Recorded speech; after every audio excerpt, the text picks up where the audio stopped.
So today, I'm going to talk about opening up to life because what I've been seeing is that people have shut down from life. I took my granddaughter Claire on a date. We went and saw Moana 2, and then we went to Deli 6 in Highland Village, my favorite Indian restaurant in the world. And we had an appetizer. We had the gobi Manchurian, which is the best ever. And while we were eating in that, the owner of the restaurant, who's a friend of mine, AJ, came over. And we were talking. And this is after Christmas. And AJ said to me, he says, Lee, I've never seen anything like it. He said, this year, there was very, very little holiday spirit of the people who came in and ate. It was like they were here. And I said to AJ, was it like they were shut down? And he says, yes. It like they had just completely shut down. There was a sense of depression, a sense of anxiety. People were complaining more. It was hard to make people happy, no matter what we did. And I started to think about that, and I started noticing that all around me. So today, I want to talk about opening up to life. Because I believe we've shut down to life. I believe our life experience has become so narrow that we don't have our juice anymore.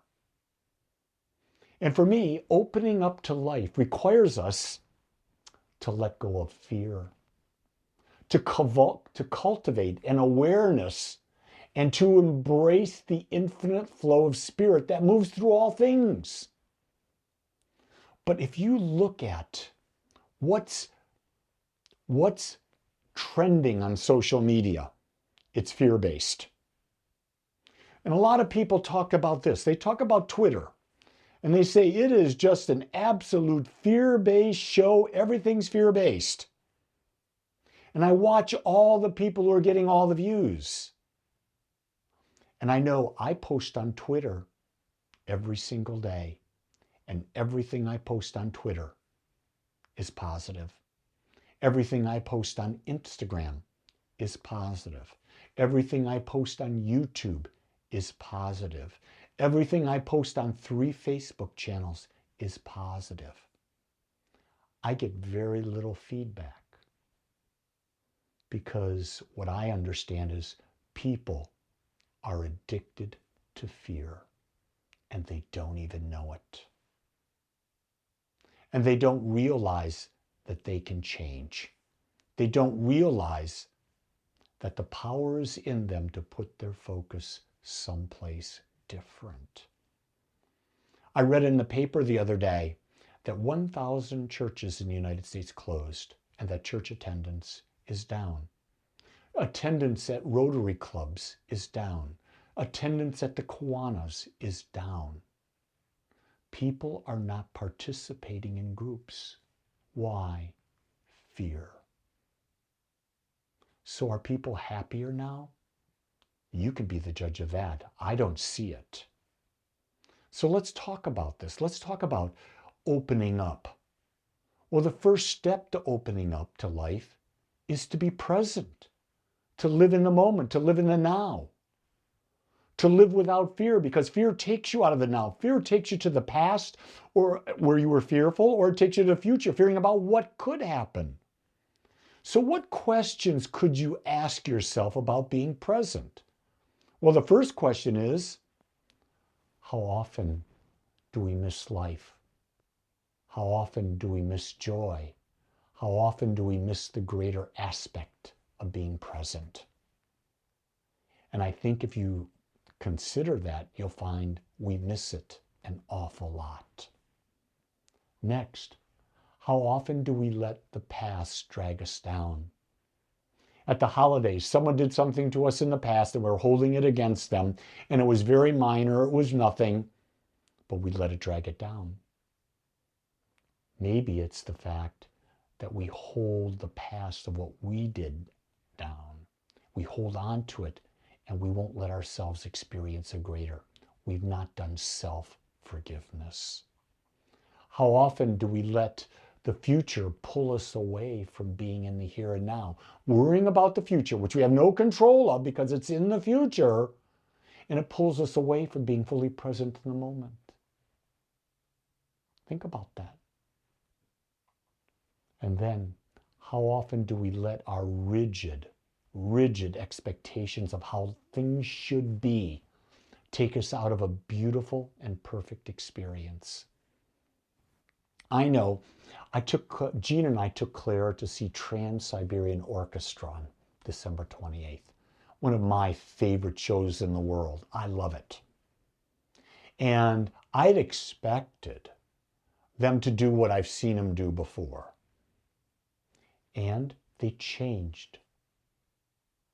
And I saw that and I said, oh, that's interesting. And I said, I'm not going to judge it. I'm going to see how it unfolds. And I saw how it unfolded. Here's the key thing. It was darker in the way they unfolded it. Same music, absolutely incredible production. It was darker. In the end, there was a happiness to it, but it was darker. And I realized, reflecting what's going on in society today. But the thing about it is, it gave it hope. But I think in the past, their past production, the past way they told the story, was a greater hope, was a greater story. I felt warmer. But that's my perception, and I realize it. But let me tell you, it didn't stop me from having a magnificent experience. I observed, I compared, but I didn't judge and say, oh, it's not the way I want, dang, and make it bad. Claire loved it. For a 6-year-old to spend 2.5 hours at a concert, my God, that was incredible. Just incredible. So, asking the right questions can help us bring into the now. Presence is all about paying attention to life as it unfolds. It's about asking, what is life offering me right now?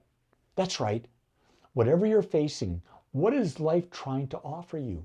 What is it saying to you? How is it trying to make you more aware that life is not going to be the way you want it? Life just happens, but how you experience it, that's your choice. The second step to opening up is about being vulnerable and having courage to remain open. What this means is to live with an open heart. Just because bad things happen, don't shut your heart. Your heart is here to experience everything, no matter what it is, no matter if it was painful or not. The key thing is to experience it, to accept it, to let it move through you without holding on to it and affecting you. You're going to have sadness in a moment. That's fine. You don't have to have sadness in the next moment. To carry the sadness forward, it's your choice. You say, well, no, Lee, this happened to me. Wait a second. That happened when you were 5 years old. You're 60 now. And you're still living with that? You're still living with that? Why would you do that to yourself? What was horrible? It was 55 years ago, and you're living in that moment. Think about how ridiculous that is. To open up to life, we must accept life and its uncertainty. Life is not neat and tidy. Sometimes it's unpredictable and it hurts. But if we shield ourselves from pain, we also shield ourselves from joy, love, and growth. This is one of the things I see in society now. I think society's become numb. And all the things I see, people doing alcohol, doing drugs, and they're numbing themselves. A lot of people are on this thing, well, I'm spiritually opening because I'm microdosing and it's opening me up to a cosmic thing. And I ask the question, are you fooling yourself?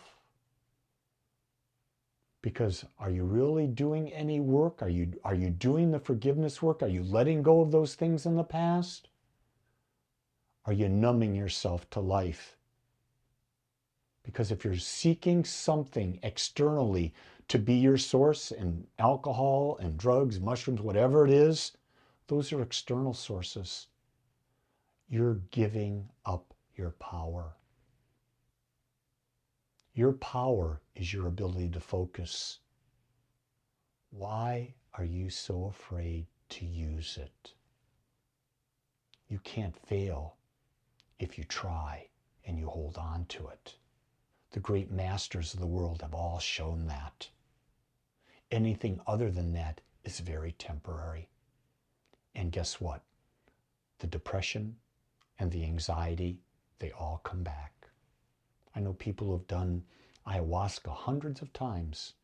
You say, well, I've had these experiences. But when you're not in it, how are you dealing with life? It's a good question to ask. Vulnerability is the birthplace of innovation, creativity, and change. I'm going to tell you, the times when I've experienced more pain is the times that inspired me to know that I don't have to. And I got creative and I sought out new ways to experience. And I've learned that one of the secrets to life and to dealing with life, it's real simple. Just relax. Relax into life.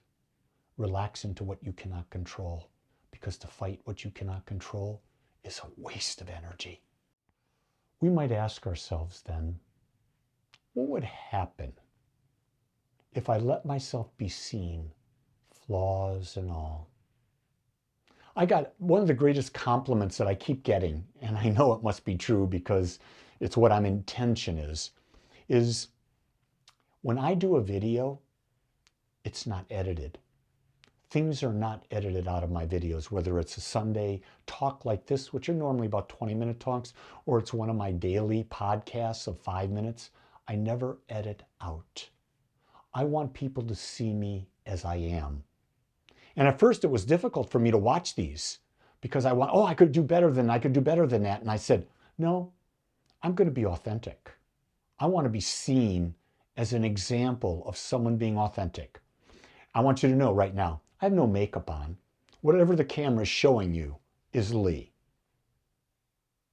I'm the type of person that I'm going to go through life, I'm going to be Lee, and I don't give a flip what anyone says that I should do or not do.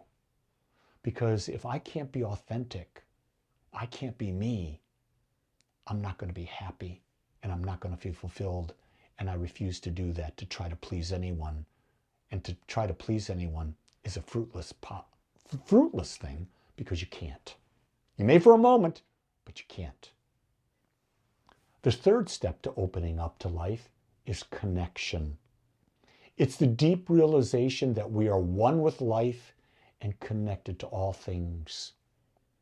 And my friends, I think this is one of the greatest areas of challenge we have right now. I think connection has fallen away. We're not connected in small groups or large groups, and I think it's what we need to do.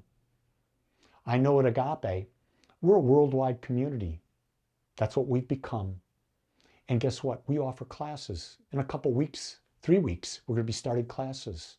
It's an opportunity to join a small community, to explore the metaphysics of life, to explore the power within, to connect with other like-minded peoples, to join us in our weekly gatherings or our daily meditations. We are there for you. Open up to life and find the connection. If this message resonates with you, join me in some of these events. You will feel connected. So how do we cultivate a sense of connection? First thing is, start your day with intention. Today, I will embrace life fully. I will be present, vulnerable, and connected. Yeah, your intention. 2, be grateful for everything. Practice gratitude in every way you can, even the negative things, because the negative things give you the best lessons. They give you the greatest impulse to change. 3, engage others with an open heart. Know that they're not there to please you. And if you can learn to not take what others do personally, man, you become all powerful. You can deal with anything. Next one, spend some time with nature. I find that nature is just the most beautiful thing in the world. And when I ground myself in nature, I can't help but feel good. I take a walk every day with my dog, every day, to be in nature.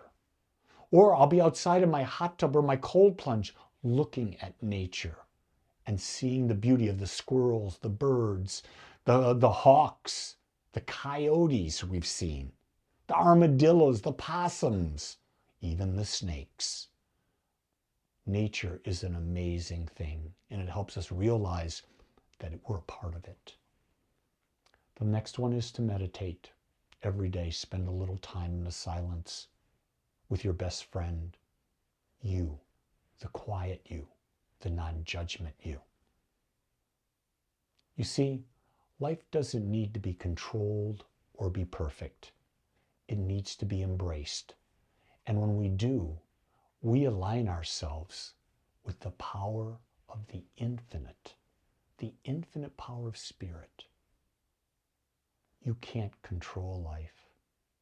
You can only embrace it. And that's your power. So I invite you to open your heart, open your mind, open your arms, say yes to life in all of its forms.